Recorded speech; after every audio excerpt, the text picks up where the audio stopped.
السلام عليكم ورحمة الله وبركاته. الحمد لله رب العالمين. اللهم صل على محمد وعلى آل محمد كما صليت على إبراهيم وعلى آل إبراهيم إنك حميد مجيد.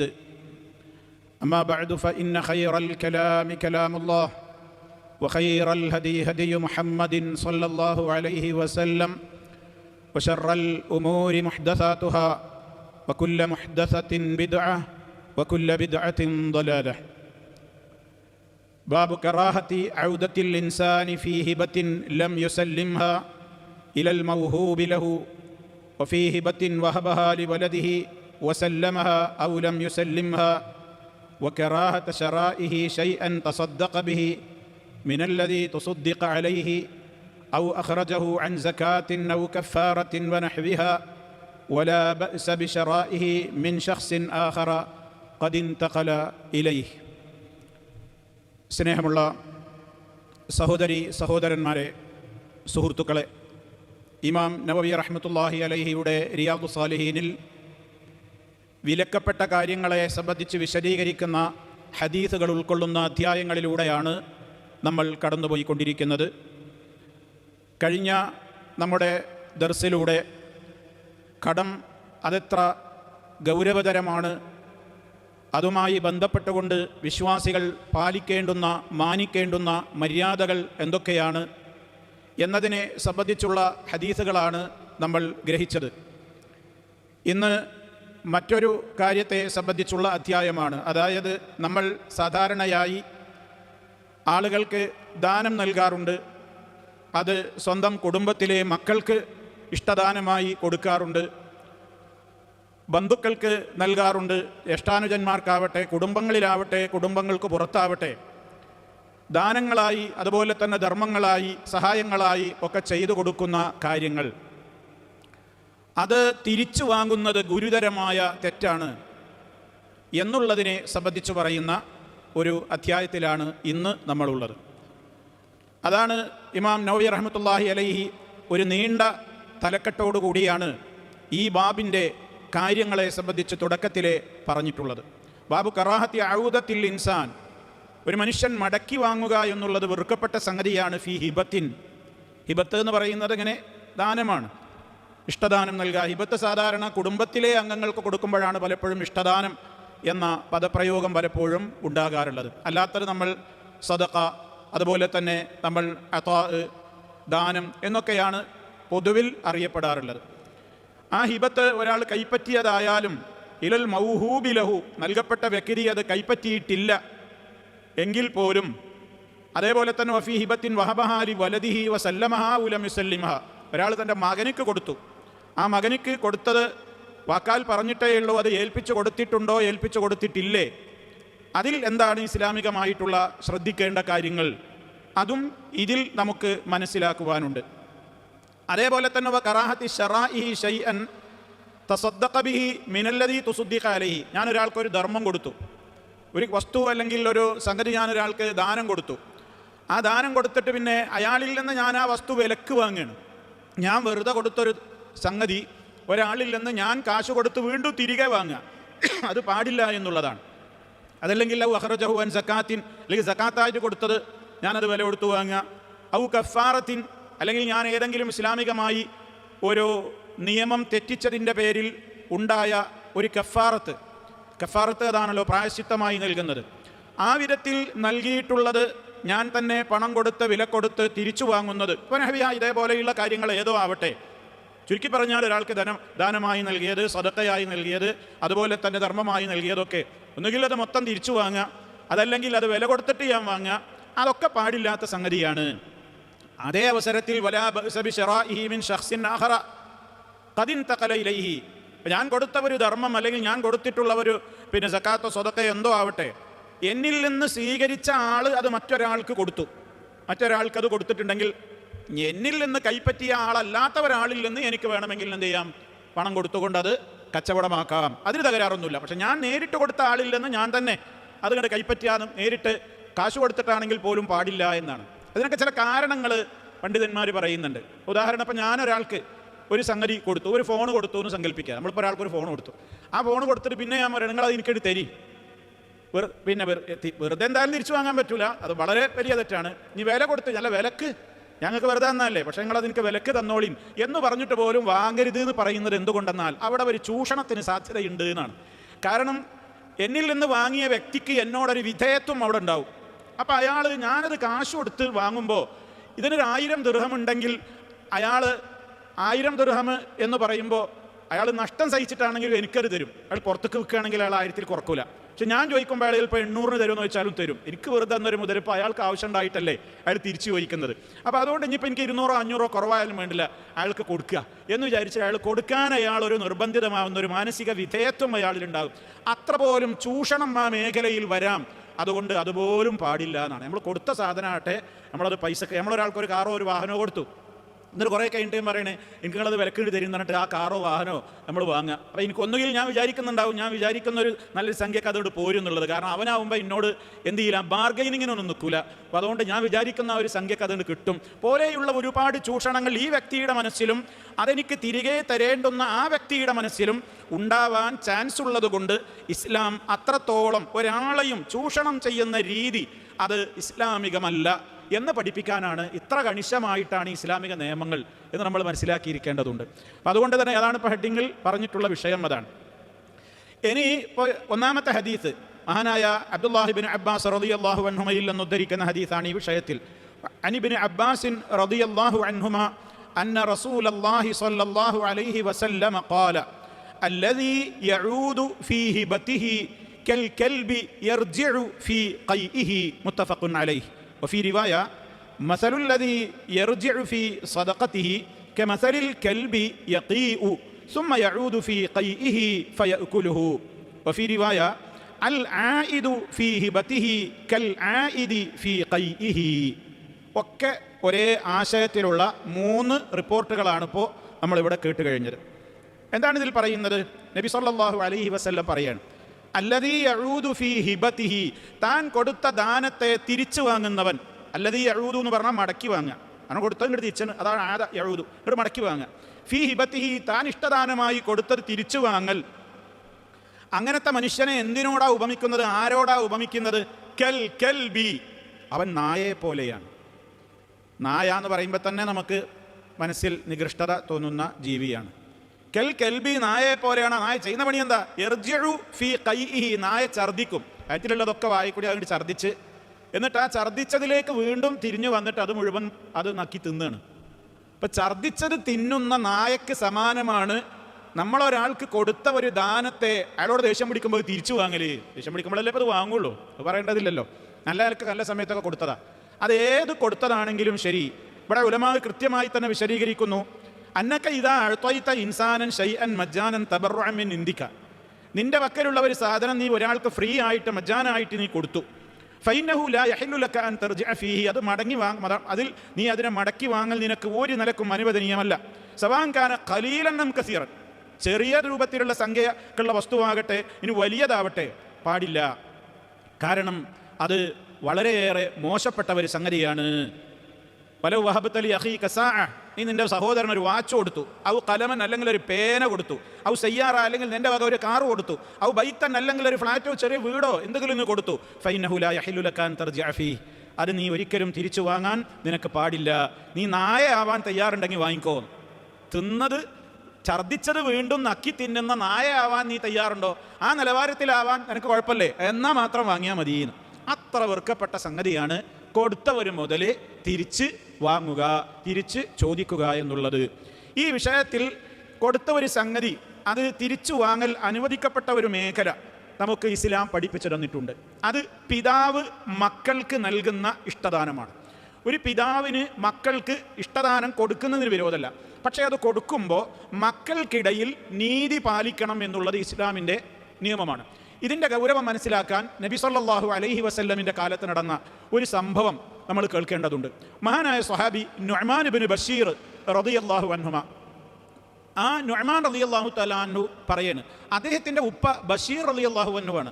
അദ്ദേഹം ഒരിക്കൽ നുഅ്മാൻ റളിയല്ലാഹു തആല അൻഹു പറയാണ്, അദ്ദേഹത്തിൻ്റെ ഉപ്പ ഒരിക്കൽ അദ്ദേഹത്തിന് ഉമ്മയുടെ നിർദ്ദേശപ്രകാരം തസദ്ദഖ അലയ്യ, എനിക്ക് എൻ്റെ ഉപ്പ ധർമ്മമായിട്ട് തന്നു, വെറുതെ തന്നു, ബി ബഅളി മാലിഹി, കുറച്ച് സ്വത്ത് തന്നു. അതിൻ്റെ വിശദീകരണത്തിൽ ശാരിഹീങ്ങൾ വിശദീകരിക്കുന്നുണ്ട്, ഈ ബഷീർ റളിയല്ലാഹു അൻഹുവിൻ്റെ കീഴിൽ കുറേ അടിമകളുണ്ടായിരുന്നു എന്ന്, കുറേ അടിമകളുണ്ട്. ആ അടിമകളിൽ നിന്ന് ഒരു വേലക്കാരനെ, ഒരു ഖാദിമിനെ മഹാനായ ബഷീർ റളിയല്ലാഹു തആല അൻഹുവിൻ്റെ ഒരു ഭാര്യയുടെ നിർദ്ദേശമനുസരിച്ച് ആ ഭാര്യയുടെ മകനിക്ക് എന്ത് ചെയ്തു? കൊടുക്കണം, നിങ്ങൾ കൊടുക്കണം എന്ന് ഈ ഭാര്യ ആവശ്യപ്പെടുകയാണ്. അവരാരാണ്? അദ്ദേഹം പറയാണ്, ഉമ്മി അംറത്തു ബിൻതു റവാഹ, അംറ ബിൻതു റവാഹ എന്ന പേരിൽ അറിയപ്പെടുന്ന അംറത്ത് റളിയല്ലാഹു അൻഹ, അവരാണ് എൻ്റെ ഉമ്മ. ഉമ്മ എൻ്റെ ഉപ്പനോട് ആവശ്യപ്പെട്ടതിൻ്റെ അടിസ്ഥാനത്തിൽ എൻ്റെ ഉപ്പ എനിക്കെന്ത് ചെയ്തു? ഒരടിമയെ ദാനമായിട്ട് തന്നു. അത് വീട്ടിലെ നിൻ്റെ കാര്യങ്ങൾക്കൊക്കെ ഉപയോഗിച്ചോ എന്ന് പറഞ്ഞിട്ട് എനിക്കൊരു അടിമയെ ധർമ്മമായി തന്നു. എന്നാൽ അടിമയെ കിട്ടുക എന്ന് പറഞ്ഞാൽ വലിയ എമൗണ്ടാണ്. കാരണം ഒരു അടിമയെ കമ്പോളത്തിൽ നിന്ന് വാങ്ങണമെങ്കിൽ വലിയ സംഖ്യ കൊടുക്കണം. നമ്മൾ മുമ്പത്തെ ക്ലാസ്സിൽ സൂചിപ്പിച്ചിരുന്നു, അടിമമോചനം ഇസ്ലാമിൽ വലിയ പുണ്യകർമ്മവും ചെലവേറിയതുമായിരുന്നു. കാരണം അടിമക്ക് ഉടമ പറയുന്ന വില കൊടുത്താലേ ആണ് മോചിപ്പിക്കുള്ളൂ. ഈ അടിമയെ ഞാൻ മോചിപ്പിക്കണമെങ്കിൽ അന്ന് ഉടമ നിശ്ചയിക്കുന്ന എത്ര ദീനാറോ ദിർഹമോ ആണോ അത് കൈമാറിയാലേ എന്ത് ചെയ്യുകയുള്ളൂ? മോചനപത്രം എഴുതുകയുള്ളൂ. അപ്പോൾ വലിയ വിലയുണ്ട് എന്നർത്ഥം. ആ നിലക്ക് എനിക്കൊരടിമയെ ഒരു സമ്പത്തെന്ന നിലക്ക് എനിക്ക് എൻ്റെ പിതാവ് നൽകി. ഉമ്മ പറഞ്ഞിട്ടാണ് തന്നത്. പക്ഷേ എൻ്റെ ഉമ്മാക്ക് ഒരു നിർബന്ധം ഉണ്ടായിരുന്നു. പാപ്പയോട് ഉമ്മ ഒരു കാര്യം പറഞ്ഞിരുന്നു, ലാ അർള ഹത്താ തുഷ്ഹിദ റസൂലല്ലാഹി സ്വല്ലല്ലാഹു അലൈഹി വസല്ലം. ഞാൻ ആവശ്യപ്പെട്ടതിൻ്റെ അടിസ്ഥാനത്തിൽ നമ്മളെ മോനിക്ക് നിങ്ങളിത് കൊടുത്തതൊക്കെ ശരി, പക്ഷേ എനിക്കതിൽ തൃപ്തി വരണം എന്നുണ്ടെങ്കിൽ, ഞാൻ ആവശ്യപ്പെട്ടതൊക്കെ തന്നെയാണ്, നിങ്ങൾ കൊടുക്കുകയും ചെയ്തു, പക്ഷേ എനിക്കതിലൊരു മനസ്സമാധാനം വരണമെന്നുണ്ടെങ്കിൽ ഹത്താ തുഷ്ഹിദ റസൂലല്ലാഹി സ്വല്ലല്ലാഹു അലൈഹി വസല്ലം, അള്ളാഹിൻ്റെ റസൂലിനെ സാക്ഷിയാക്കണം. നിങ്ങൾ പോയിട്ട് ഇത് റസൂലുള്ളാഹിനോട് പോയിട്ട് നിങ്ങൾ അവതരിപ്പിക്കണം. എന്നിട്ട് നബി തങ്ങൾ അതിന് സാക്ഷിയാവണം. ഞാൻ അങ്ങനെ കൊടുത്തിട്ടുണ്ട്, കൈമാറിയിട്ടുണ്ട് എന്നുള്ളതിന് നബി ആയിരിക്കണം നമുക്ക് ഈ വിഷയത്തിലുള്ള ഇടപാടിലുള്ള സാക്ഷി എന്നുകൂടി അംറത്ത് റളിയല്ലാഹു അൻഹ ആവശ്യപ്പെടുകയാണ്. അങ്ങനെ നുഅ്മാൻ റളിയല്ലാഹു തആല അൻഹു പറയുന്നു, ഫന്തലഖ അബി, എൻ്റെ ഉപ്പ ബഷീർ റളിയല്ലാഹു അൻഹു നബി സല്ലല്ലാഹു അലൈഹി വസല്ലമിൻ്റെ അടുക്കലേക്ക് വേഗത്തിൽ പോയി, ലിയുഷ്ഹിദഹു അലാ സദഖതിഹി, ഈ സദഖക്ക് സാക്ഷിയായിട്ട് അള്ളാഹിൻ്റെ റസൂലിനെ നിർത്താനും പ്രവാചകരോട് ഈ സംഗതികൾ വിശദീകരിച്ചു കൊടുക്കുവാനും വേണ്ടി ചെന്നപ്പോൾ, ഫഖാല ലഹു റസൂലുള്ളാഹി സ്വല്ലല്ലാഹു അലൈഹി വസല്ലം, അള്ളാഹുവിൻ്റെ റസൂല് ബഷീർ റളിയല്ലാഹു അൻഹുവിനോട് ഒരൊറ്റ ചോദ്യം ചോദിച്ചു, അഫഅൽത ഹാദാ ബിവലദിക കുല്ലിഹിം, നിങ്ങൾക്ക് വേറെ മക്കളുണ്ടോ? നഅം, വേറെ മക്കളുണ്ട്. എല്ലാവർക്കും നീ ഇതുപോലെ കൊടുത്തിട്ടുണ്ടോ? എല്ലാ മക്കൾക്കും നീ ഇതുപോലെ അങ്ങനെ ധർമ്മം ചെയ്തിട്ടുണ്ടോ, കൊടുത്തിട്ടുണ്ടോ, ദാനം കൊടുത്തിട്ടുണ്ടോ? അദ്ദേഹം പറഞ്ഞു, ഇല്ല, ഇത് എനിക്ക് മാത്രമായിട്ട് കൊടുത്തതാണ്. അപ്പം നബി സല്ലല്ലാഹു അലൈഹി വസല്ലം പറഞ്ഞ വാചകം വളരെ ഗൗരവമാണ്. അവിടുന്ന് പറഞ്ഞു, എങ്കിൽ ഇത്തഖുല്ലാഹ്, നിങ്ങൾ അള്ളാഹിനെ പേടിക്കണം, നിങ്ങൾ അള്ളാഹുവിനെ സൂക്ഷിക്കണം. വഅദിലൂ ഫീ ഔലാദിക്കും, നിങ്ങളെ മക്കളൊക്കെ തന്നെയാണ്, നിങ്ങളെ മക്കൾ തന്നെയാണ്, എല്ലാവരും നിങ്ങൾക്ക് സമാവണം. നിങ്ങളുടെ മക്കളുടെ കാര്യത്തിൽ നിങ്ങൾ നീതി പാലിക്കണം എന്ന് നബി സല്ലല്ലാഹു അലൈഹി വസല്ലം പറഞ്ഞു എന്ന് മാത്രമല്ല, ആ കൊടുത്തതിന് തിരിച്ചു വാങ്ങ്. ഒന്നുകിൽ എല്ലാവർക്കും കൊടുക്ക്, ഇല്ലെങ്കിൽ ആർക്കും കൊടുക്കണ്ട. ഫറജഅ അബീ, എൻ്റെ ഉപ്പ വീട്ടിലേക്ക് തിരിച്ചു പോയിട്ട് ഫറദ്ദ തിൽക സദഖ, ആ തന്ന സദഖ തിരിച്ചു വാങ്ങി. ഇത് ഛർദ്ദിച്ചത് തിന്നുന്ന ആ തെറ്റുള്ള സംഗതിയാണോ? അല്ല. ഹറാമിൽ നിന്നുള്ള ഇസ്തിഥ്ന ഏതിലും ഉണ്ടാവും, ഒരു എക്സംഷൻ നമ്മൾ പറയലോ, ഏതിലും ഉണ്ടാവും ആ ഒരു. ഇത് ഒരു പിതാവ് ഒരു മകന് കൊടുത്തിട്ടുള്ള ആ നിലക്കുള്ള ഒരു ഇഷ്ടദാനമാണെങ്കിൽ അത് ഒരിക്കലും വാങ്ങാൻ പാടില്ല എന്നുള്ള നിയമത്തിൽ നിന്നും മാറിപ്പോകുന്നത് എപ്പോഴാണ്? മക്കൾക്കിടയിൽ അനീതി കാണിക്കാൻ പാടില്ല, രണ്ടിട്ട് കാണാൻ പാടില്ല. എല്ലാവരും നമ്മളെ മക്കളല്ലേ. അപ്പം ചില രക്ഷിതാക്കൾ ചിലപ്പോൾ ന്യായം പറയും, അവനാ എന്നെ നോക്കണത്, അവനാണ് എന്നോടുള്ള ഒരു ഉപ്പ എന്ന നിലക്കുള്ള പെരുമാറ്റം കാണിക്കുന്നത്, മറ്റുള്ളവരൊന്നും എന്നെ തിരിഞ്ഞു നോക്കുന്നില്ല, അവരൊന്നും എന്നെ സംരക്ഷിക്കുകയോ എൻ്റെ കാര്യം അന്വേഷിക്കുകയോ, അവരുടെ പാട് അവരുടേതായ ജീവിതത്തിലാണ്, അതുകൊണ്ടാണ് ഞാൻ കൊടുത്തത്. അതൊന്നും ന്യായമല്ല എന്നാണ്. അത് പണ്ഡിതന്മാർ പ്രത്യേകം എടുത്ത് പറയുന്നുണ്ട്. ലജ്നത്തു ദായിമയോട്, നമ്മുടെ സൗദി അറേബ്യയിലുള്ള ഫത്വാ ബോർഡിലെ അഗ്രഗണ്യരായ പണ്ഡിതന്മാരുള്ള ഫത്വാ ബോർഡിനോട് ഈ വിഷയത്തിലൊരു ചോദ്യം ചോദിച്ചു. ഒരു രക്ഷിതാവ് ഇങ്ങനെ കൊടുത്തപ്പോൾ അങ്ങനെ മറ്റുള്ളവർക്ക് കൊടുത്തില്ല. അതിന് കാരണം പറഞ്ഞത് ഈ മോനാണ് ബാപ്പനെ നോക്കണത് എന്നാണ്. ആ വിഷയം പറഞ്ഞപ്പോൾ അവിടെ മറുപടി കൊടുത്താൽ എന്താണെന്നറിയോ? ഇത് പാടില്ല, അങ്ങനെ ആ നിലക്ക് ബിറുൽ വാലിദൈൻ, മാതാപിതാക്കളോടുള്ള കടമ നിർവഹിക്കുന്ന ഒരു മോനാണ് അല്ലെങ്കിൽ ഒരു മോളാണ് എന്നുള്ള പരിഗണനയാൽ ഇങ്ങനെ ധർമ്മത്തിൽ, ദാനത്തിൽ നമ്മൾ അനീതി ചെയ്യാൻ പാടില്ല. അതേ അവസരത്തിൽ അമ്മാ ഇദാ കാന യഅമലു മഅഹു ഫീ അമലിഹി ദൂന ഗൈരിഹി മിനൽ അബ്നാഇ, മറ്റു മക്കളിൽ നിന്ന് വ്യത്യസ്തമായിട്ട് ബാപ്പയുടേതായ ജോലികളിൽ ഹെൽപ്പ് ചെയ്യുന്ന ഒരു മോനാണെങ്കിൽ ഫയജഅലു ലഹുൽ അബു ഉജറത്തൻ ബിഖദരി മാ യുഅതാഹുൽ ആമിലു, ബാപ്പൻ്റെ കീഴിലുള്ള മറ്റു ലേബേഴ്സിന്, തൊഴിലാളികൾക്ക് കൂലി കൊടുക്കും പോലെ ഒരു ശമ്പളം നിശ്ചയിച്ചിട്ട് ഈ മകനും കൊടുക്കാന്നുള്ളതല്ലാതെ മറ്റു മക്കൾക്കൊന്നും കൊടുക്കാതെ ഇവനെ നോക്കണൊരു മകനാണ് എന്നുള്ളൊരു പരിഗണന കൊണ്ട് മാത്രം അവൻ്റെ ദാനം കൊടുക്കാൻ പാടില്ല. കാരണം വദാലിക ലിഅന്ന ബിർറഹു ബിവാലിദൈഹി, അവൻ മാതാപിതാക്കളോട് നന്മ ചെയ്യുന്നതിനുള്ള കൂലി നിങ്ങളുടെ ദുന്യാവ് നിങ്ങൾ കൊടുക്കേണ്ടതല്ല, അത് അജുറുഹു മിനല്ലാഹ്, അത് അള്ളാഹിൻ്റെ അടുക്കൽ നിന്ന് കിട്ടേണ്ട കൂലിയാണ്. വഹുവ വാജിബുൻ അലൈഹി, അതാ മോന് നിർബന്ധമായ സംഗതിയാണ്. അതാ മോൻ ഓശാരായി ചെയ്യണമല്ല, അതവൻ നിർബന്ധമായിട്ട് ചെയ്യേണ്ടതാണ്. നിങ്ങളെ നോക്കല് മാതാപിതാക്കളോടുള്ള കടമ അല്ല, ഈ പരലോകത്തവൻ കുറ്റക്കാരനാകുന്ന കേസാണ്. അതുകൊണ്ട് അതവൻ ചെയ്യേണ്ട വാജിബാണ്. അതിന് നിങ്ങൾ സ്പെഷ്യൽ കൂലി കൊടുക്കേണ്ടതല്ല, അതവൻ പരലോകത്തുനിന്ന് അള്ളാഹു നൽകിക്കോളും. അതുകൊണ്ട് ഫലാ യതമയ്യസു ഫിൽ അതാഇ ബിസബബിഹി, അവനീ ചെയ്യുന്ന ബിറുൽ വാലിദൈൻ, മാതാപിതാക്കളോടുള്ള നന്മ ചെയ്യുന്നു എന്നത് പരിഗണിച്ചുകൊണ്ട് നിങ്ങൾ മറ്റു മക്കൾക്ക് കൊടുക്കാത്ത ധനം വേറൊരു മകൾക്കോ ഒരു മകൻക്കോ നിങ്ങൾ എന്ത് ചെയ്യരുത്, കൊടുക്കാൻ പാടില്ല. ഇനി അത് കൊടുക്കുന്നിടത്ത് നീതിയാവണം എന്ന് പറഞ്ഞല്ലോ, ആ നീതിയാവണം എന്ന് പറഞ്ഞിടത്ത് പണ്ഡിതന്മാർ ചർച്ച ചെയ്യുന്ന മറ്റൊരു മസല, എങ്ങനെയാണ് തുല്യമായിരിക്കണോ? അപ്പോൾ ആൺകുട്ടികളും പെൺകുട്ടികളൊക്കെ ഉണ്ട്, അപ്പോൾ ഒരാൾക്ക് കൊടുത്താൽ മറ്റേ അങ്ങനെ തുല്യമായിട്ട് കൊടുക്കണമെന്നുണ്ടോ ആണിനും പെണ്ണിനൊക്കെ? അവിടെ പറഞ്ഞത് അത് മീറാസിൻ്റെ മസല പോലെയാണ് എന്നാണ്. എന്താ മീറാസിൻ്റെ മസല? വറാസത്ത് എന്ന് പറഞ്ഞാൽ എന്താ? അനന്തരാവകാശം. അനന്തരാവകാശത്തിലുള്ള മസല എന്താണ്? ലിദ്ദക്കരി മിസ്ലു ഹള്ളിൽ ഉൻസയൈൻ, രണ്ട് പെണ്ണിന് കിട്ടുന്ന ഓഹരിയാണ് ഒരു ആണിനുള്ളത്. ആ പരിഗണന ഇവിടെ ചെയ്യാം, അങ്ങനെ ചെയ്യാം എന്നുള്ളതല്ലാതെ മറ്റു നിലക്കുള്ള വിവേചനങ്ങളൊന്നും പാടില്ല എന്നാണ് ആ വിഷയത്തിൽ പണ്ഡിതന്മാർ കൃത്യമായി തന്നെ രേഖപ്പെടുത്തിയിട്ടുള്ളത്. എന്നാൽ ചില ഘട്ടങ്ങളിൽ ചില മക്കൾക്ക് പ്രത്യേകമായി ചില സഹായങ്ങൾ ചെയ്യേണ്ടി വരും. അതിന് ശർഈയായ ന്യായങ്ങൾ ഉണ്ടെങ്കിൽ അങ്ങനെ ചെയ്യാം. അതൊക്കെയാണ് ആ ന്യായങ്ങൾ.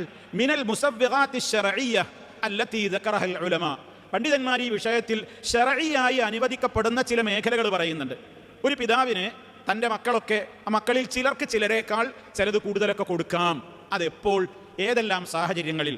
ഒന്ന്, ഹാജത്തുൽ ഇബ്നി വ ഫഖറുഹു, ഒരു മകന് വളരെ അത്യാവശ്യക്കാരനാണ്, പരമദരിദ്രനാണ് അവൻ, ദൂന ഇഖ്വാനിഹി, മറ്റുള്ള അവൻ്റെ പ്രദേശക്കാക്കന്മാരെ അനിയന്മാരെയൊക്കെ വെച്ച് നോക്കുമ്പോൾ ഈ ഒരു മകൻ വളരെ പിന്നോക്കമാണ്, ഒന്നിനും കഴിവില്ല, സാമ്പത്തികമായിട്ട് തീരെ ശേഷിയില്ല. അത് മറ്റോർക്കും അറിയാം, ബാപ്പാക്കും അറിയാം, എല്ലാവർക്കും കുടുംബത്തിലറിയാം.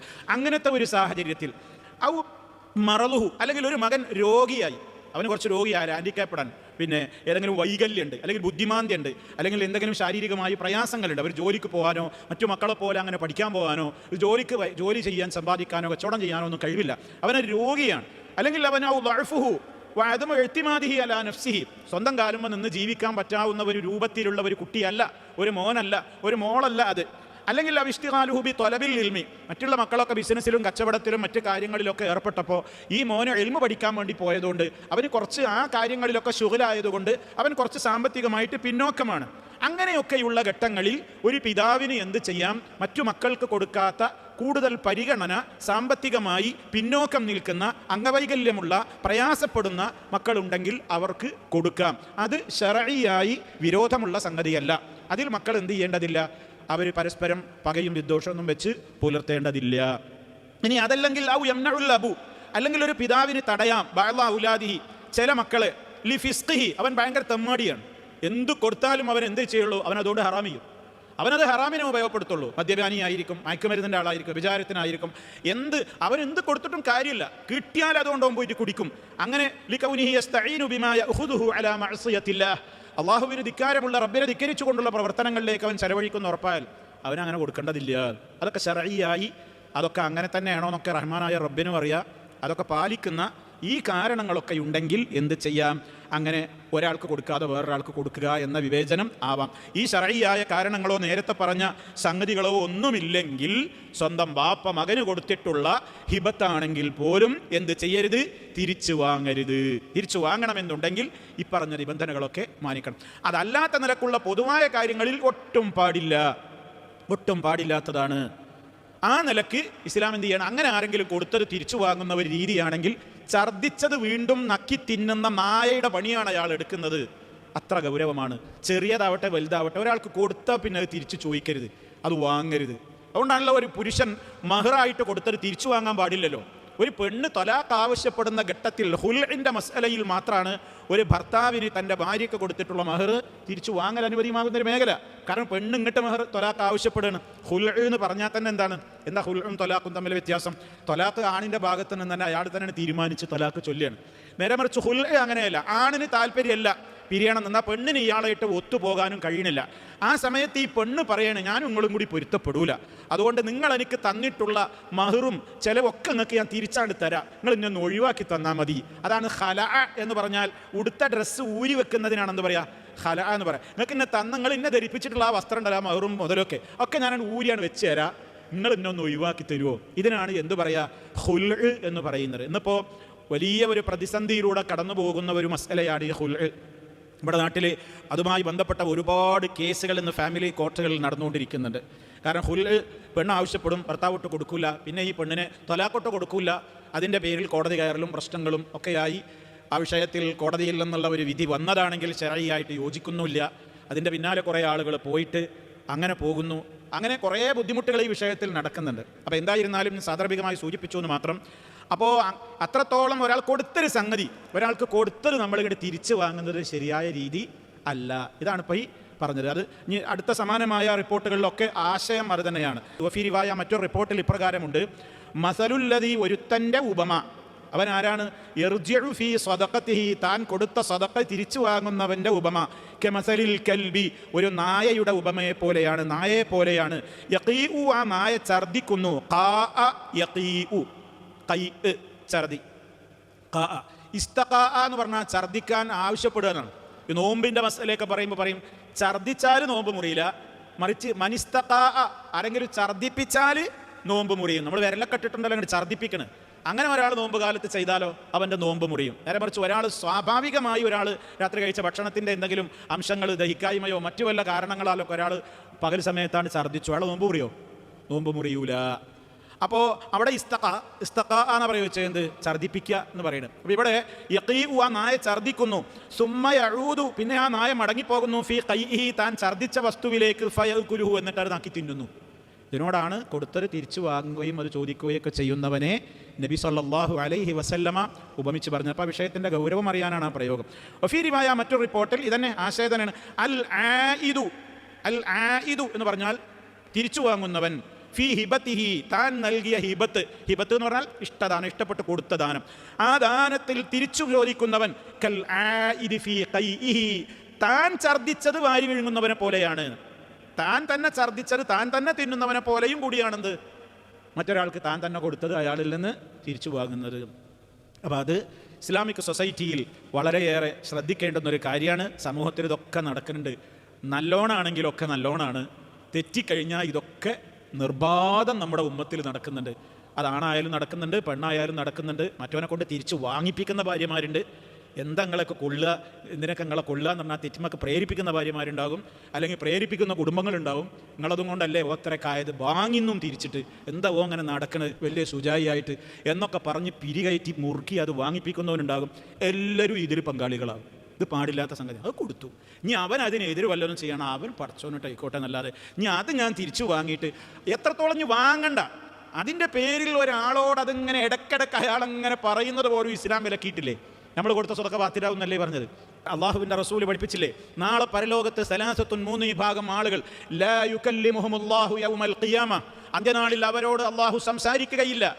വലാ യൻദുറു ഇലൈഹിം, അവരിലേക്ക് ഒരു റഹ്മത്തിൻ്റെ, കാരുണ്യത്തിൻ്റെ ഒരു കടാക്ഷം പോലും, ഒരു നോട്ടം പോലും ഉണ്ടാവുകയില്ല. വലഹും വലാ യുസക്കീഹിം, അവരെ ഒരു നിലക്കും റബ്ബ് പരിഗണിക്കുക പോലുമില്ല.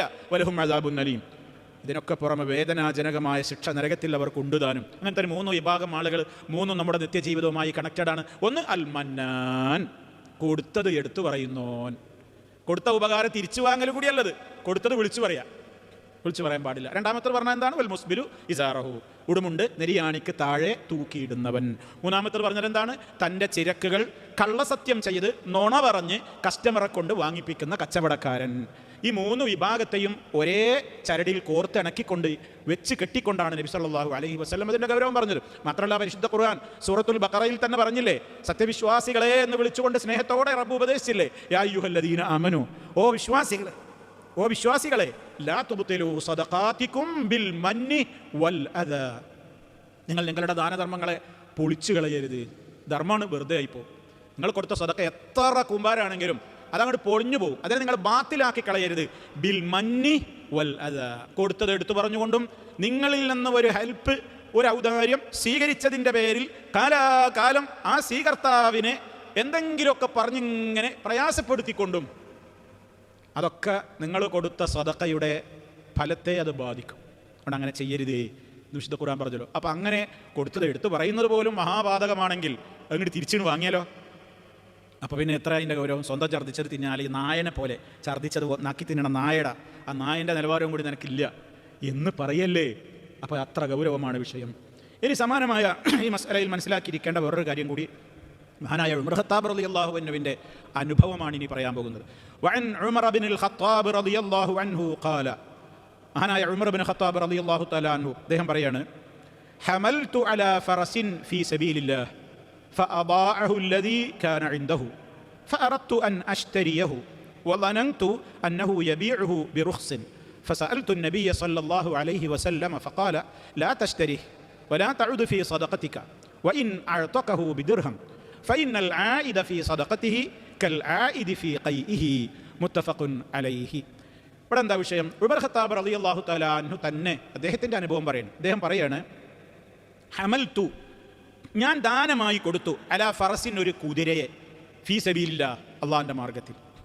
അള്ളാഹിൻ്റെ മാർഗത്തിൽ ഒരു യോദ്ധാവിന്, ഒരു യുദ്ധം ചെയ്യുന്ന ഒരു യോദ്ധാവിന്, ഒരു സഹാബിക്ക് ഞാൻ നിങ്ങൾ യുദ്ധത്തിന് ഉപയോഗിച്ചോളൂ എന്ന് പറഞ്ഞിട്ട് അന്ന് കൊടുക്കാനുള്ള വാഹനം ഇപ്പം എന്താണ്? നല്ലൊരു മേത്തരം കുതിരനെ ഞാനാണ് കൊടുത്തു. സ്വതക്കായിട്ട് വെറുതെ കൊടുത്താണ് ഒരു വ്യക്തിക്ക് വേണ്ടി. ദീനി മാർഗത്തിൽ അദ്ദേഹം ഉപയോഗിക്കാൻ വേണ്ടിയിട്ടാണ്. ഫീ സബീലില്ലാഹ്, അള്ളാഹിൻ്റെ മാർഗത്തിൽ യുദ്ധത്തിനൊക്കെ പോകുമ്പോൾ നിങ്ങൾ അതിന്മേൽ കയറി യുദ്ധം ചെയ്യണം, ആണ് എൻ്റെ വകയാണെന്ന് പറഞ്ഞിട്ട് കൊടുത്തു. പിന്നീട് ഉമർ റളിയല്ലാഹു തആല അൻഹു നോക്കുമ്പോൾ ഈ സഹാബി ഈ മൃഗത്തോട്, കുതിരയുമായിട്ടുള്ള ഇടപാട് ഉമർ റളിയല്ലാഹു അൻഹുവിന് അത്ര ഇഷ്ടമായില്ല. അങ്ങനെ കാര്യമായിട്ട് അതിന് നോക്കണില്ല, പുല്ലും തീറ്റയും ചിലവൊന്നും കൊടുക്കുന്നില്ല. 4 ഒട്ടകം അങ്ങനെ ഒരു കുതിര അങ്ങനെ മെലിഞ്ഞു വരികയാണ്. വേണ്ട രൂപത്തിൽ അതിനെയാണ് പരിഗണിക്കണില്ല. ഞാൻ കൊടുത്തൊരു സ്വതക്കയുള്ള നല്ലൊരു ഉദ്ദേശത്തിൽ. അപ്പോൾ ഫഅദാഅഹു അല്ലദീ കാന ഇൻദഹു എന്നാ പറഞ്ഞത്. ഫഅദാഅഹു, ആ ഫറസിനെ ഇദ്ദേഹം നഷ്ടപ്പെടുത്തി എന്നാണ്. അല്ലദീ കാന ഇൻദഹു, ആരുടെ അടുക്കലാണോ അതുള്ളത് അത് നഷ്ടപ്പെടുത്തി എന്ന് പറഞ്ഞാൽ അത് ഇക്കോലത്തിൽ പോയാൽ ആ കുതിര ഉണ്ടാവില്ല. അതിനത്ര പരിഗണിക്കണില്ല എന്ന് ആർക്ക് ബോധ്യമായി? ഉമർ റളിയല്ലാഹു അൻഹുവിന് ബോധ്യമായി. അങ്ങനെ ഉമർ റളിയല്ലാഹു അൻഹു പറയണേ, ഫഅറദ്തു അൻ അശ്തരിയഹു, ഞാനത് വില കൊടുത്ത് വാങ്ങാമെന്ന് ഉദ്ദേശിച്ചു. കൊടുത്താലേ ഞാൻ വിലക്കുക എന്നുള്ള അദ്ദേഹത്തിൽ നിന്ന് വില കൊടുത്തിട്ട് വാങ്ങാം എന്ന് ഞാൻ വിചാരിച്ചു. വളനൻതു, എനിക്കപ്പോൾ വിചാരമുണ്ട്, എൻ്റെ മനസ്സിലപ്പോൾ വിചാരവുമുണ്ടെന്ത്, അന്നഹു യബീഉഹു ബിറുഖ്സിൻ, എന്തായാലും മൂപ്പര് ഒരു വലിയ വിലയൊന്നും ഇപ്പം എന്നോട് പറയില്ല, കുറച്ചൊരു റുഖ്സ് എന്ന് പറഞ്ഞാൽ എന്താ, ഒരു ചെറിയ വില, വലിയൊരു വിലയില്ലാത്ത ഒരു ചെറിയ വിലക്ക് അത് കിട്ടും, അവിടെ പോരും എന്ന് ഞാൻ മനസ്സിലാക്കുകയും ചെയ്തു. പക്ഷെ എനിക്ക് സമാധാനമല്ല. സഹാബത്ത് അങ്ങനെയാണ്, ഒരിക്കപ്പോൾ ഇത് കണ്ടും ലാഭവും ദുന്യാവിൽ കുറച്ച് പൈസ ഉണ്ടാക്കലോ മറ്റു കാര്യങ്ങളൊന്നും അല്ലല്ലോ അവരുദ്ദേശം. അവരെപ്പോഴും നോക്കണത് ഇത് ആഖിറത്തിൻ്റെ കാര്യം എന്താവുന്നതാണ്. അതുകൊണ്ട് ഉമർ റളിയല്ലാഹു തആല അൻഹു എന്ത് ചെയ്തു, ഫസഅൽതു നബി, നേരത്തെ പറഞ്ഞില്ലേ ആ ഉമ്മാൻ്റെ വിഷയം, അത് നമ്മളിതിനോട് ചേർത്ത് വായിക്കണം. നൊയ്മാൻ റളിയല്ലാഹു അൻഹുവിന് കൊടുത്തപ്പോൾ നൊയ്മാൻ്റെ ഉമ്മക്ക് സമാധാനം ഉണ്ടായില്ല. പെണ്ണുങ്ങളാണ്, ചില പെണ്ണുങ്ങൾ എന്താ, എൻ്റെ മോനിക്കല്ലേ കിട്ടട്ടെ, മറ്റൊരുക്ക് കിട്ടിയില്ലെങ്കിലും വേണ്ടില്ല, എനിക്ക് ഏതായാലും കിട്ടിയാലോ, എന്താ അങ്ങനെയല്ലേ ചിന്തിക്കുക. പക്ഷെ ആ ഉമ്മ ചിന്തിച്ചാൽ എന്താ, എൻ്റെ മോനിക്കിപ്പോൾ അത് കിട്ടലല്ല എൻ്റെ ആവശ്യം, എൻ്റെ മോനിക്കത് ഹലാലാവണ്ടേ, എൻ്റെ മോനിക്ക് ദുന്യാവിൽ മാത്രം ജീവിച്ചാൽ പോരല്ലോ, എൻ്റെ മോന് മരിക്കണ്ടേ, എൻ്റെ മോനിക്ക് അതുകൊണ്ട് ജീവിച്ചിട്ട് ആയമാർ എൻ്റെ ഭർത്താവ് ഇതിങ്ങനെ കൊടുത്ത്, എൻ്റെ ഭർത്താവിന് ഖബറിൽ സ്വൈരം വേണ്ടേ, മഹ്ശറിൽ നരകത്തുനിന്ന് രക്ഷപ്പെടണ്ടേ. അതുകൊണ്ട് മനസ്സിലൊരു ചൊറിച്ചിൽ. അപ്പോൾ മസല യോയ്ക്കൊലിവായി അള്ളാഹിൻ്റെ റസൂലിനെ നമ്പർ 1 സാക്ഷിയായിട്ട് കിട്ടുകയാണെങ്കിൽ അത് ഏറ്റവും വലിയ സാക്ഷിയാണല്ലോ. അതുകൊണ്ട് ഉമ്മ വേഗം ബാപ്പനെ പറഞ്ഞയക്കണം, റസൂലിൻ്റെ അടുത്ത് പോയിട്ട് നിങ്ങളൊന്ന് ഉറപ്പ് വരുത്തിക്കളി. അപ്പോഴല്ലേ ഈ സംഭവമൊക്കെ ഉണ്ടാകുന്നത്, തിരിച്ചു കൊടുക്കുക എന്ന് പറയുന്നത്.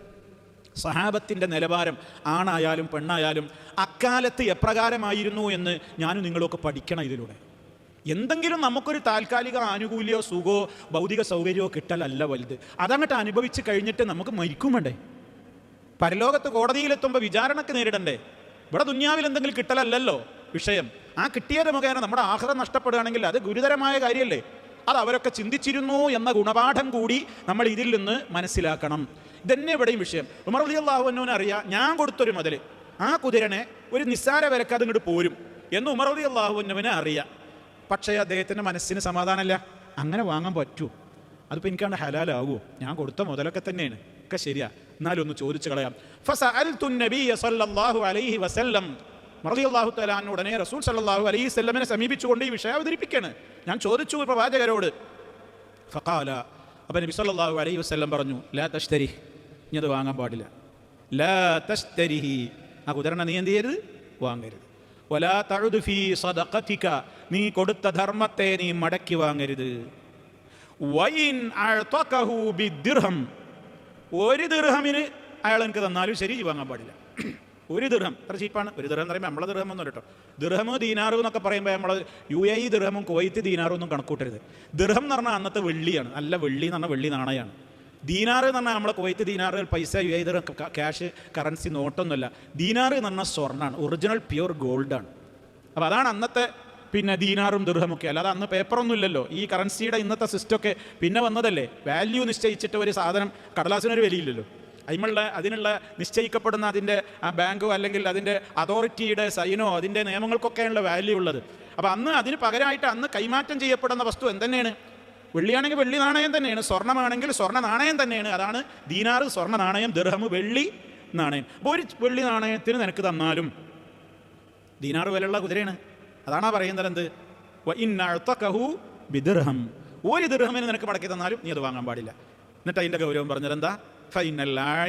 തീർച്ചയായും മടക്കി വാങ്ങുന്നവൻ ഫീ സദഖതിഹി, താൻ കൊടുത്ത ധർമ്മത്തെ തിരികെ വാങ്ങുന്നവൻ കൽ ആഇദി ഫീ ഖൈഹി, തൻ്റെ വയറ്റിന്ന് പുറത്തേക്ക് ഛർദ്ദിച്ചിട്ട സാധനം വീണ്ടും താൻ തന്നെ വാരി വിഴുങ്ങുന്നതിന് സമാനമാണ്. മുത്തഫഖുൻ അലൈഹി, ഇമാം ബുഖാരി മുസ്ലിമും സംയുക്തമായി റിപ്പോർട്ട് ചെയ്തിട്ടുള്ള ഹദീസാണ്.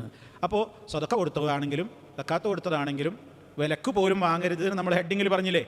അതേ അവസരത്തിൽ ഇപ്പോൾ വേറൊരു മസല നമ്മൾ പറഞ്ഞാൽ എന്താ? വലാ ബഅസ ബിശറാഇഹി മിൻ ശഖ്സിൻ ആഖറ ഖദ് ഇൻതഖല ഇലൈഹി. അപ്പോൾ ഈ മസലയിൽ ഇപ്പോൾ നമ്മൾ എങ്ങനെ മനസ്സിലാക്കുക? ഉമർ റളിയല്ലാഹു അൻഹു എന്ന കുതിര കിട്ടിയ ആൾ അയാൾ അതെന്ത് വേറെ ആൾക്ക് വിറ്റിരുന്നു. ഇപ്പോൾ വേറൊരാളെ കയ്യിൽ ആ വ്യക്തിയിൽ നിന്ന് ഉമർ റളിയല്ലാഹു അൻഹുവിന് വില കൊടുത്തിട്ട് ആ കുതിരയെ എന്ത് ചെയ്യാം? വാങ്ങാം.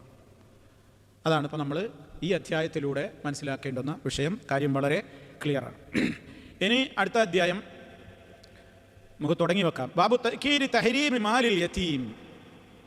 യതീമിൻ്റെ മുതൽ ഭക്ഷിക്കുക എന്നുള്ളത് അതീവ ഗുരുതര പാപമാകുന്നു. ബാബു തഅ്കീദ്, തഅ്കീദ് എന്ന് പറഞ്ഞാൽ എന്താ? ശക്തിപ്പെടുത്തിക്കൊണ്ട് പറയാണ്. എന്ത്?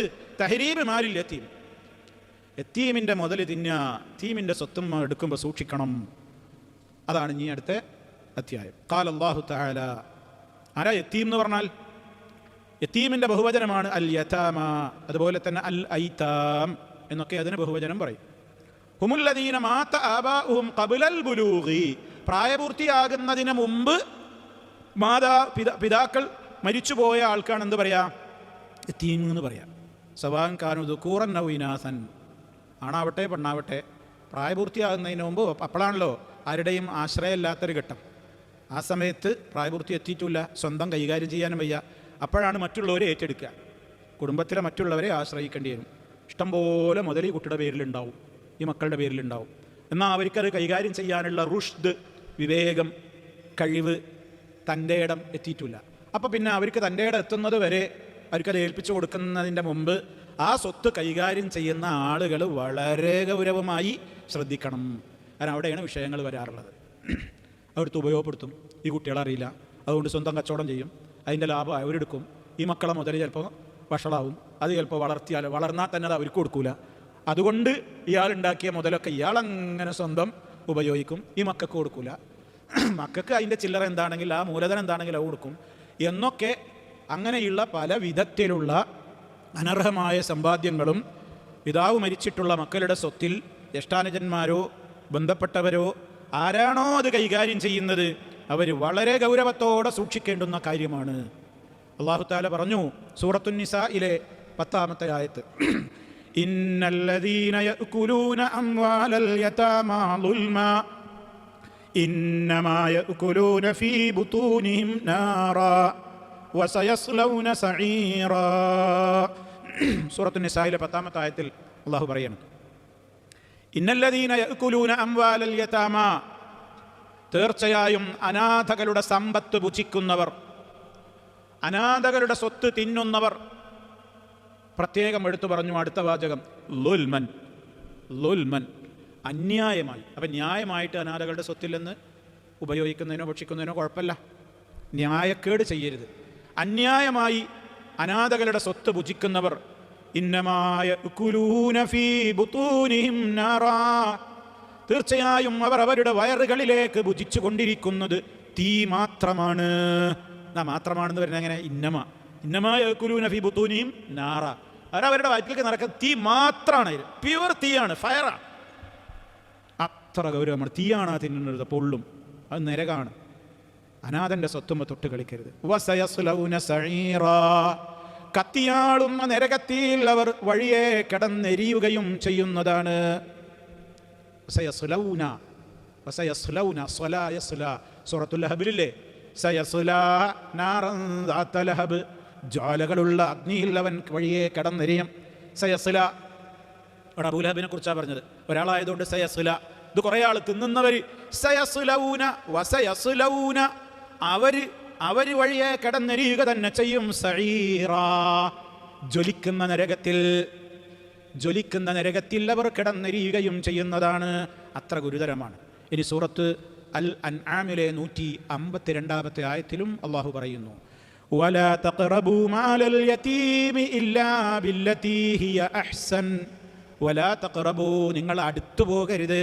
കേട്ടോ, നിങ്ങൾ അടുക്കരുത്, തൊട്ടു പോകരുത്.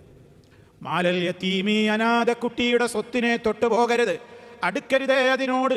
ഇല്ലാ ബില്ലതീ ഹിയ അഹ്സൻ, ഏറ്റവും മെച്ചപ്പെട്ട രൂപത്തിൽ അതിനെ കൈകാര്യം ചെയ്യാൻ ഉദ്ദേശിച്ചുകൊണ്ടല്ലാതെ, ഏറ്റവും മെച്ചപ്പെട്ട രൂപത്തിൽ ആ മുതൽ നിങ്ങൾക്ക് കൈകാര്യം ചെയ്യാൻ പറ്റുന്നുണ്ടെങ്കിൽ അല്ലാതെ നിങ്ങളതിന് തുടരുത്. നിങ്ങൾ തൊട്ടിട്ട് ആ മുതൽ നശിക്കുവോ, തൊടാൻ പോണ്ട. അല്ലെങ്കിൽ നിങ്ങൾ തൊട്ടിട്ട് അതുമ്പോൾ നിങ്ങൾ ഒരുപാട് ഉണ്ടാക്കി, പക്ഷെ നിങ്ങൾ ആ കുട്ടികൾക്ക് കൊടുക്കാറ് നിങ്ങളത് കൈപ്പറ്റുകയാണെങ്കിലും തുടരുത്. രണ്ട് വിധത്തിലും പാടില്ല. എന്നാൽ പിന്നെ കുട്ടികൾക്കാണ് കൊടുക്കുക. ഞാൻ നോക്കിയാൽ കുറ്റാണെങ്കിൽ തന്നെ എന്നാൽ പിന്നെ ഓൽക്കന്നാണ് കൊടുക്കുക, അവരെന്താ ആയിക്കോട്ടെ എന്നാണ് പറയണമെന്ന് ഇസ്ലാമിൽ നിയമമുണ്ടോ? ഇല്ല, പാടില്ല. ഖുർആൻ പ്രത്യേകം പറഞ്ഞു, നിങ്ങൾ അനാഥ കുട്ടികളെ പരീക്ഷിക്കണം. അവർക്ക് റുഷ്ദയിക്കണോ, മുതലൊക്കെ കൈകാര്യം ചെയ്യാനുള്ള വയസ്സും തൻ്റെയൊക്കെ ആയിട്ടുണ്ടോ? അവിടെ മുസ്ലിങ്ങൾ പറയുന്നുണ്ട്, ചിലരൊക്കെ കൊടുത്തിട്ട് അവനെ കൊണ്ടൊക്കെ എവിടെയൊക്കെ ചില ഇടപാടൊക്കെ നടത്തിച്ചു നോക്കുക, ഇവരിതിന് പാകമായിട്ടോ എന്നൊക്കെ പരിശോധിച്ചിട്ടേ എന്ത് ചെയ്യാവൂ, നിങ്ങൾ അവർക്ക് മുതലാണ് കൈമാറാകൂന്ന്. അല്ല വെറുതെ കൊടുത്താൽ ഈ കുട്ടികൾ താണ്ട് ആകെ ഒന്നും ഇരപ്പാക്കി കളയൂലേ. കുട്ടികൾക്ക് വിവേകണ്ടോ? അവരുടെ പൈസയാണ് പോയി പോകില്ലേ. ആരെങ്കിലും പിന്നാലെ കൂടിയിട്ട് മക്കളെ അതിന് തന്നാളി എന്ന് പറഞ്ഞാൽ അവരെ കൈക്കലാക്കൂലേ. അതുകൊണ്ട് ഉത്തരവാദിത്തമുള്ള ആൾക്കാർ അതിനെ നോക്കണം. ആരുമില്ലാതെ നിങ്ങൾ അയ്മ തൊട്ടാഞ്ഞ് നരകല്ലേ, ഞാൻ അതിന് തൊടാൻ തന്നെ പോകുന്നില്ല, അവരെ പാടായി എന്ന് പറയാൻ പാടുണ്ടോ? ഉത്തരവാദപ്പെട്ട ആളുകൾക്ക് പാടില്ലല്ലോ. അതിനാണ് വബ്തലുൽ യതാമ എന്ന് പറയുന്നത്. അവരുടെ റുഷ്ദ അവർക്ക് എത്തിയിട്ടുണ്ടോ എന്ന് നിങ്ങൾക്ക് ബോധ്യമായാൽ അപ്പോഴേ നിങ്ങൾ അവരുടെ ധനം അവർക്ക് എന്ത് ചെയ്യാവൂ, ഏൽപ്പിച്ചു കൊടുക്കാവൂ. അതൊക്കെ ഖുർആൻ പറഞ്ഞതാണ്. ഇനി അതുപോലെ തന്നെ സൂറത്തുൽ ബഖറ 220 ആയത്തിലും അല്ലാഹു ഈ വിഷയം പറയുന്നുണ്ട്. വയസ്അലൂനക അനിൽ യതാമാ ഖുൽ ഇസ്ലാഹുൽ ലഹും ഖൈർ വഇൻ തുഖാലിതൂഹും ഫയഖ്വാനുകും വല്ലാഹു യഅലമുൽ മുഫ്സിദ മിനൽ മുസ്ലിഹ്. അവിടെ എന്താ പറയുന്നത്?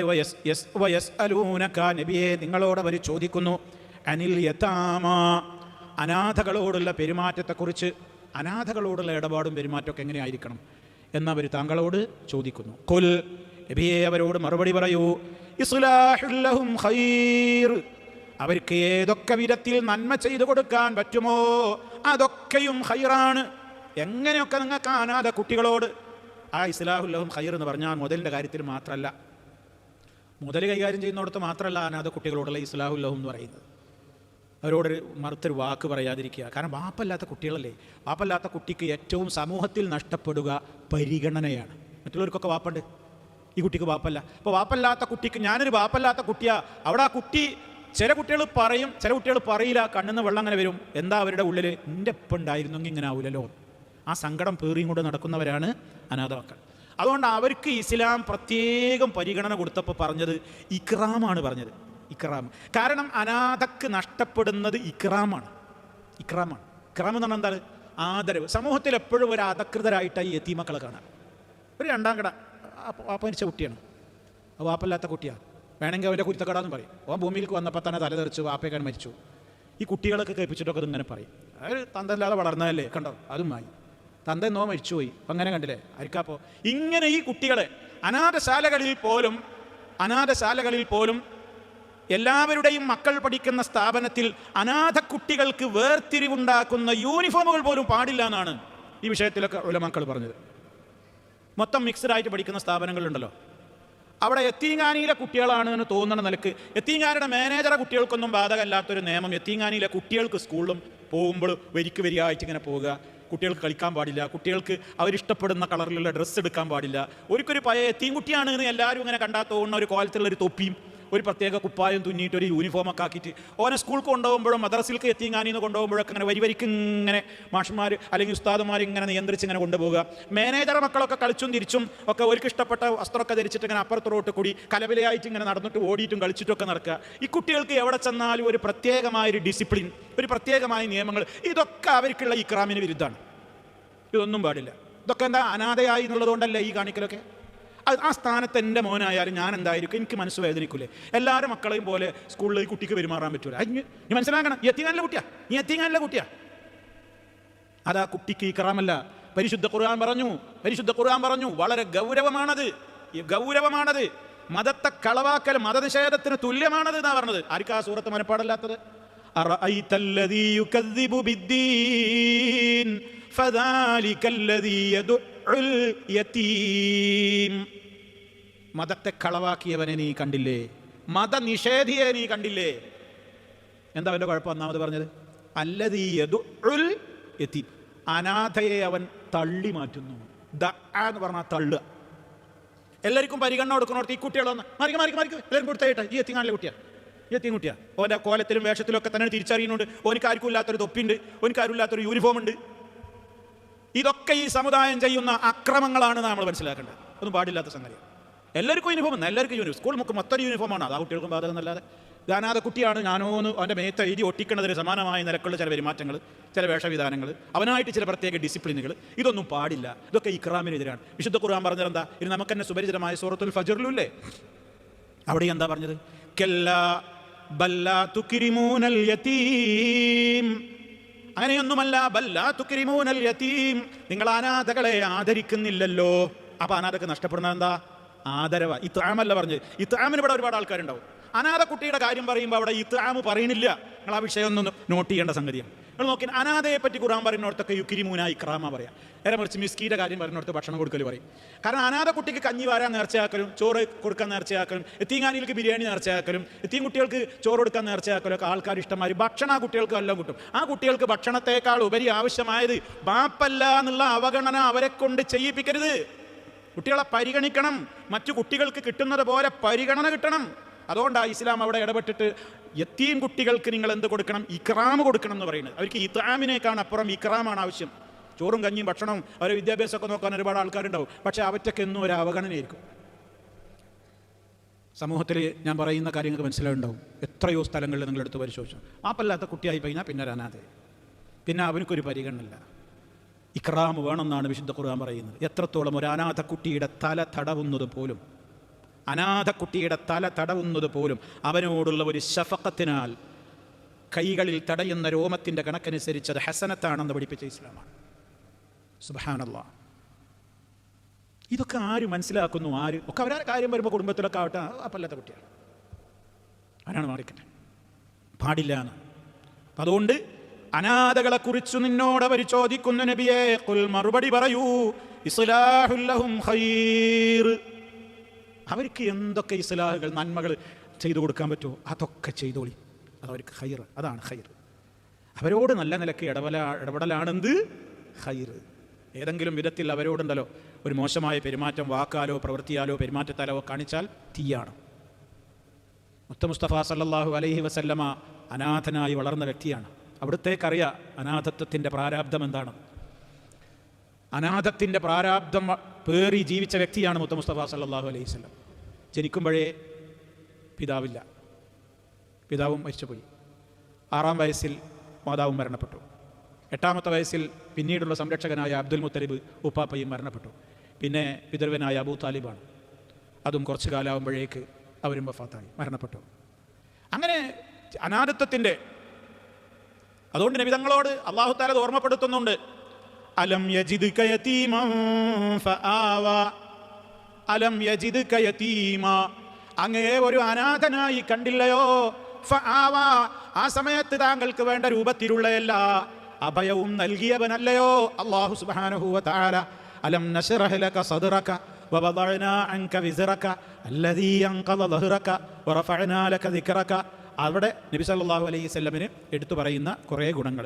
വല്ലുഹാ വല്ലൈലി ഇദാ സജാ മാ വദ്ദഅക റബ്ബുക വമാ ഖലാ വലൽ-ആഖിറതു ഖൈറുൽ ലക മിനൽ ഊലാ വലസൗഫ യുഅ്തീക റബ്ബുക ഫതർദാ അലം യജിദ്ക യതീമൻ ഫആവാ. അള്ളാഹിൻ്റെ റസൂൽ അതുകൊണ്ട് തന്നെ യതീമുകളുടെ കാര്യത്തിൽ ഇന്നും ഏറെ സംസാരിച്ചിട്ടുണ്ട്. ഇസ്ലാമിൻ്റെ നിയമമാണത്, ഇസ്ലാമിൻ്റെ കാരുണ്യത്തിൻ്റെ ഏതെല്ലാം വശങ്ങൾ. അതുകൊണ്ടാണ് പറയുന്നത്, തുടർന്നുകൊണ്ട് പറയുന്നു, വഇൻ തുഖാലിതൂഹും, നിങ്ങൾ അവരുമായി കൂടിച്ചേർന്നുകൊണ്ടുള്ള ഒരു ജീവിതമാണെങ്കിൽ ഫൈഖ്വാനുക്കും, അപ്പോൾ അവർ നിങ്ങളുടെ സഹോദരങ്ങൾ തന്നെയാണ്. എന്താ അങ്ങനെ പറയാൻ കാരണം? അനാഥ മക്കൾ മരിച്ചിട്ട് ഒരുമിച്ച് ജീവിക്കുമ്പോൾ അനാഥയുടെ സ്വത്ത് തിന്നാൻ പാടില്ല എന്നല്ലേ? അപ്പോൾ അനാഥ കുട്ടികളെ മുതലും കൂടിയുള്ള വീട്ടിൽ നിന്ന് തിന്നാൻ പലരും ഭയപ്പെട്ടിട്ട് വീട് മാറാൻ വിചാരിച്ചു. അത്രയും പേടിച്ചിട്ട് സഹാബികൾ. അപ്പോൾ ഇറങ്ങിയ വചന വൈൻ തുഹാലിത്തൂഹും, നിങ്ങൾ അവരുമായി കൂടിക്കഴിയുന്ന ഒരു വീട്ടിൽ തന്നെ ഉള്ളവരാണോ? നിങ്ങൾ അതിൽ ബേജാറാവേണ്ടതില്ല. ഫൈഖ്വാനുക്കും, അപ്പോൾ അവർ നിങ്ങളെ സഹോദരങ്ങൾ തന്നെയല്ലേ? നിങ്ങൾ അവിടെ തന്നെ താമസിച്ചോളി, ഒരുമിച്ച് ഭക്ഷണം കഴിച്ചോളി.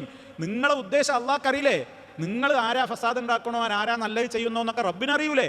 വല്ലാഹു യഅലമുൽ മുഫ്സിദ മിനൽ മുസ്ലിഹി, നിങ്ങളുടെ കൂട്ടത്തിൽ നിന്ന് കുഴപ്പക്കാരൻ ആരാണെന്ന് റബ്ബിനറിയൂലേ?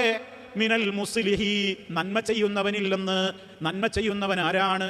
ഫിത്ന ഉദ്ദേശിച്ചുകൊണ്ട് യതീമിൻ്റെ മുതലുമായി ബന്ധപ്പെടുന്നവൻ ആരാണ്? അതൊക്കെ റബ്ബിനറിയാലോ.